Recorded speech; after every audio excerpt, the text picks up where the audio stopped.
Hello and welcome to my news programme.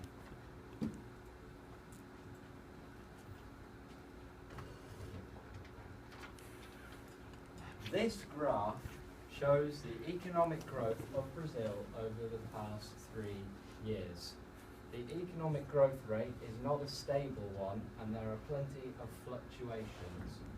It even drops into a negative growth in the third quarter of 2011 and again here in the third quarter of 2013. In 2010 it was at a relatively high rate of 2%, however this began to fall throughout the year and into 2011 when it reached negative 0.1.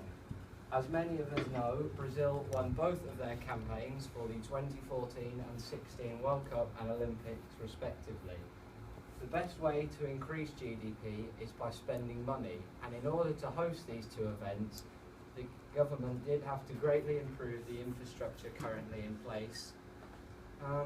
As they knew about the successes early on, they began to build very early, as you can see by this peak here. This creates jobs for the builders, meaning there are fewer people unemployed claiming benefits and therefore more paying taxes, reducing the strain on government spending and increasing revenue raised through taxes. However, since then, the country has come back down to earth with a bump.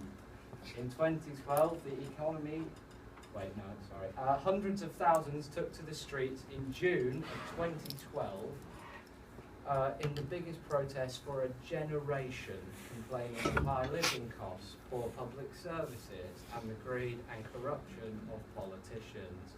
Many have now lost faith and, more importantly, confidence in their economy. All emerging... yes. But Brazil has done far too little to reform this in the past few years.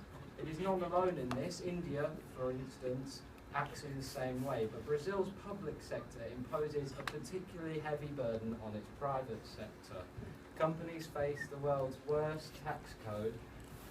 Payroll taxes actually add 58% to salaries, and the government has got its spending priorities upside down.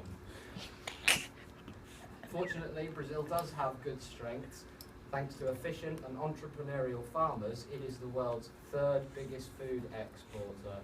Even if the government has made the process slower and costlier than it needs to be, Brazil will be a huge oil exporter and also benefit from the two major tournaments they are hosting. Neymar.